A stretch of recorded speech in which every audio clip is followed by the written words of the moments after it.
Ladies and gentlemen, good morning. Capital G here, and I want to touch on something from the last video. I was talking about a possible change of scenery. Not gonna do that. Wifey and I were debating on a move, and we decided we're gonna stick around. So there you go. So same old background for a while, but that's all right. We love the place that we live in. Anyways. Rin and Siri Insufferable.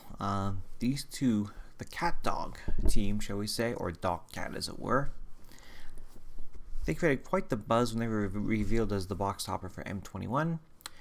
I already have my Arabo deck, so I wasn't really super excited about Rin and Siri, especially since dogs generally aren't so strong, but we'll get into that in just a second. Let's talk about the card itself.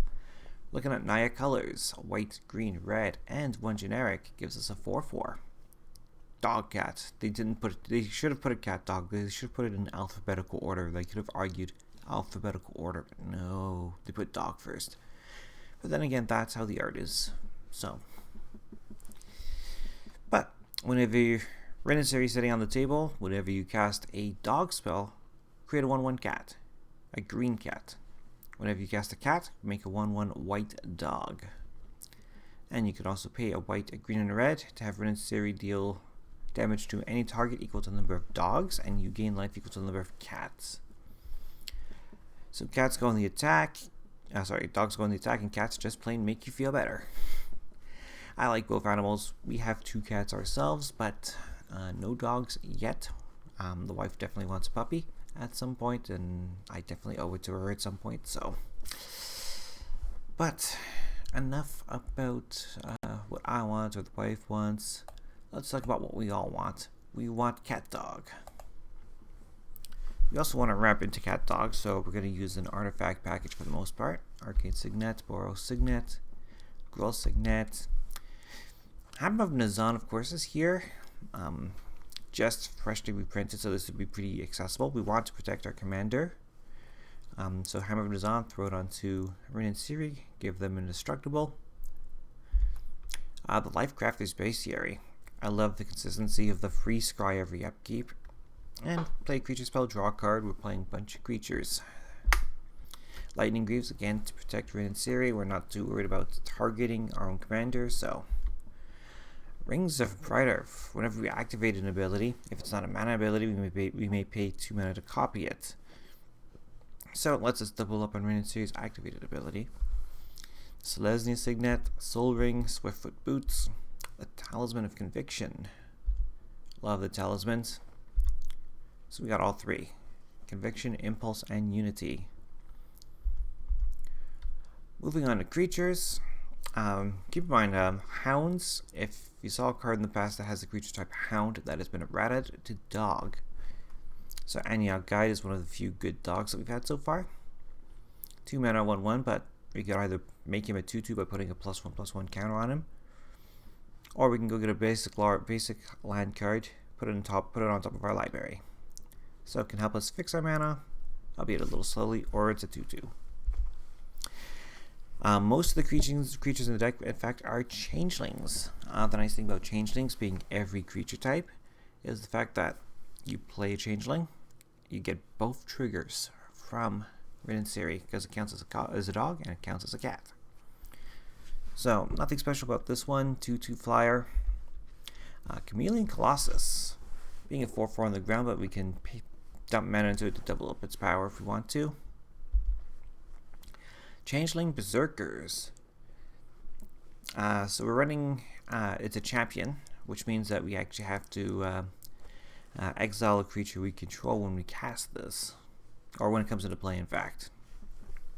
But the nice thing is, because we cast it and we have Rin and Siri on the table, we're going to get tokens that we can exile instead of a actual creature, shall we say, and get a 5/3 haste for the deal.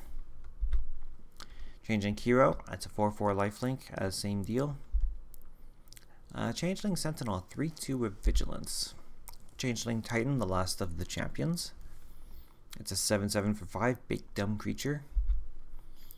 Felidar Cub. This kitty destroys enchantments.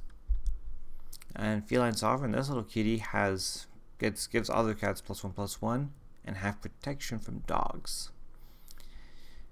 Also, whenever one or more cats you control deal combat damage to a player, we get to destroy artifacts or enchantments that the player may control. So pretty sweet. Fire Belly Changeling. Just a 1/1 for 2 mana, but we can pay some red to give it a power boost. Game Tail Changeling, just a 4/4 trample. Imposter of the 6th Pride. It looks exactly like a cat, so even better. 3/1 for 2 mana. The Irregular Cohort. This is cool because, hey, 4 mana gets you a 2/2 Changeling, and then when this enters the battlefield, you get a 2/2 Shapeshifter token of Changeling. Keeper of Fables. This cat helps us draw cards. Whenever one or more non-human creatures you control deal combat damage to a player, draw a card. Keep in mind, the Changelings are human, but your tokens are not. Rin and Siri is not. The Keeper of Fables itself is not. King of the Pride. Other cats you control get +2/+1. Sweet, sweet anthem. Maurice's Twin Claws just happens to fit in very nicely. It's a 2/4 with double strike. And then there's Maurice himself. 5/4. Pretty sweet commander in its own right. I've not sat across the table from a Maurice deck yet, however. But I like how whenever you have him on the battlefield, your opponents cannot cast spells during your combat. So once you declare attacks, that's it. They have to respond with whatever they have on board.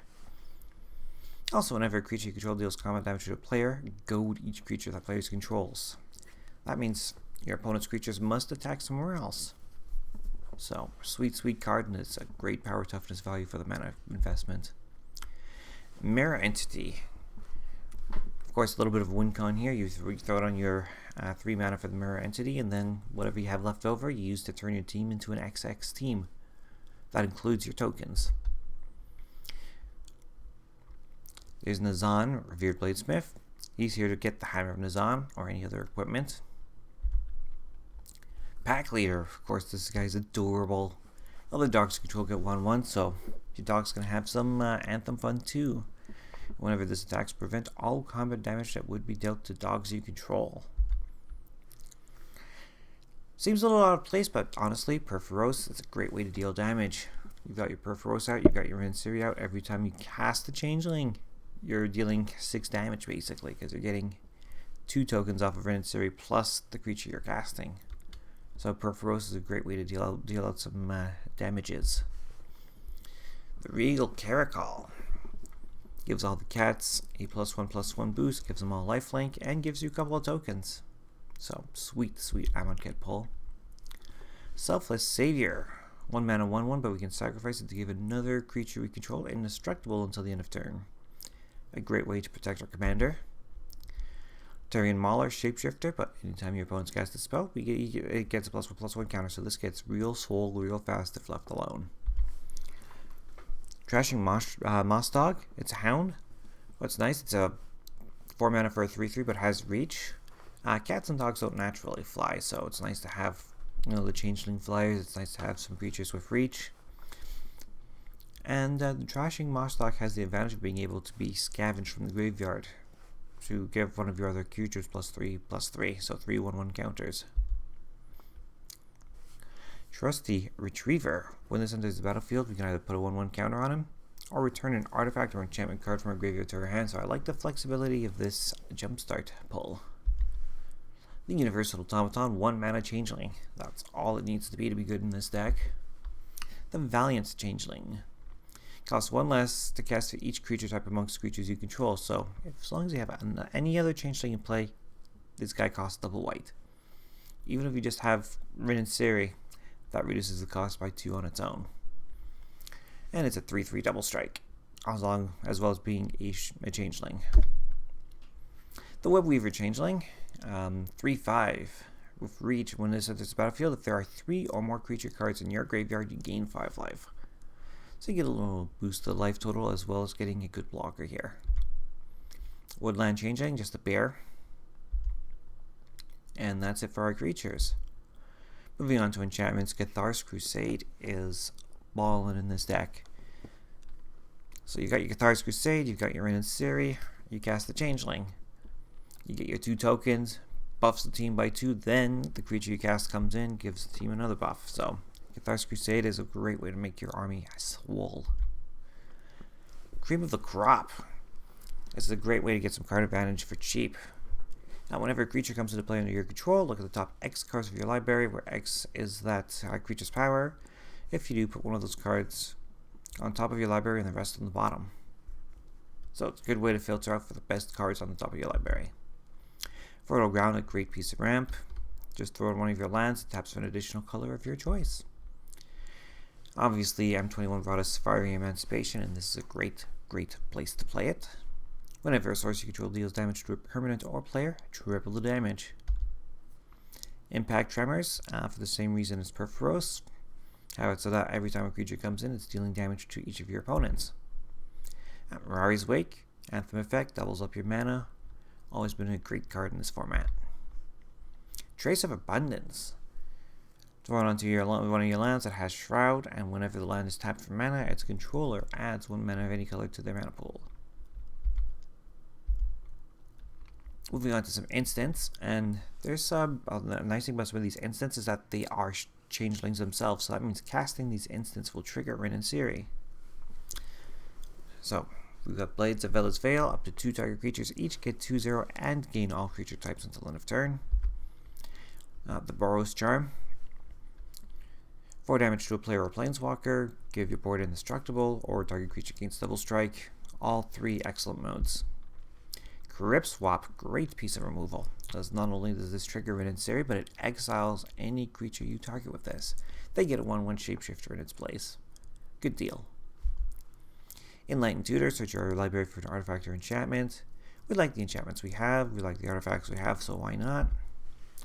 Heroic Intervention, excellent M21 reprint.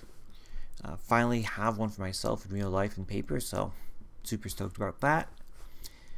We all know the card, permanents you control gain hexproof and indestructible. Bolt, a card that you are going to cast 100% of the time that you draw it. It's going to shoot down, especially the aristocrat strategies, shuts them right down. Path to Exile, exile a creature. They get a basic land, so be it. Rudeborn Defenses, not only does this give your board indestructible, protects you from the board wipe, but it populates, you get an extra token. Shields of Vela's Veil, it's a changeling card. All creatures target player controls get a 0/0/1 and gain all creature types until end of turn, so if you have anthems for both dogs and cats, this is a sweet surprise. Swords to Plowshares, of course, exile a creature, and that covers our instant speed interaction. Going to our lands, playing the Animal Sanctuary, why not? Gives us a mana dump if the game goes a little longer. Lets us put a 1/1 counter on a bird, a cat, a dog, a goat, a ox, or a snake. Obviously, we're only really playing cats or dogs, but it's still good here. Battlefield Forge, we're playing, of course, the Pain lands. Brushland is here. Command Tower, because we're running all the colors. Evolving Wilds, Fabled Passage, of course, Terramorphic Expanse, we'll see that later. 7 Forests, 1 Homeward Path. One thing we want to make sure of is that we keep control of our creatures, so I figured it was important to throw it in here. Drungo Shrine gives us all our colors. There's the loss of our Pain lands. Crows and Verges here lets us get a Forest card and a Plains card. Running 5 Mountains, 1 Naya Panorama. Path of Ancestry to help us with the Scry whenever we cast a cat or a dog spell. 5 Plains, 1 Sacred Foundry. Of course, the Shocklands. They're about to rotate, so we might be able to scoop them up for a good price. So grab your shocks while you can. Terramorphic Expanses here, as I've previously mentioned. I love the new art from Jumpstart on this one, by the way. Really cool. And let's try out the new Bluffs. These from Jumpstart, of course. When these enter a battlefield, you choose a color other than, in this case, red. And you either add red or 1 mana of the chosen color. There's a Thriving Grove, Thriving Heath, so they are strictly better than any of the comes into play tapped lands. Obviously, they're not as good as lands that come in untapped, but if you're looking for budget mana options, what I like about these is that it'll give you 1 color that's in your deck, but you can choose the second color that you need at the time. So I thought these were pretty cool. And some sorceries: Cultivate, Decimate, destroy an artifact, creature, enchantment, and land. Honestly, we're getting one more really powerful enchantment, so it is very easy to find 4 targets. Some people don't like this card because you must have all 4 targets. But really, yeah, you're going to have those 4 targets. There's going to be a Smothering Tithe on the table. There's going to be a Mana Rock on the table. Everybody's playing lands. Everybody's playing creatures. Boom, 4 mana, solve a lot of problems. And of course, Kodama's Reach. We're playing Cultivate, we're also playing Kodama's Reach. That covers it for Rin and Siri. What do you all think of this build? Most other decks, I'm sure they play some Changelings too, but are probably more focused on actual cats and dogs. And I admit I was debating if I wanted to do this right away because I foresee a lot of stronger dog cards coming in our future. So decided to do it now while the island is still kind of warm. It's already been a couple of months, but strike while the iron is still kind of warm. Anyways, that's Rin and Siri Insufferable. I do have one other deck to film, so I'm going to jump right into that. And I will talk to you all again very, very soon. Bye for now.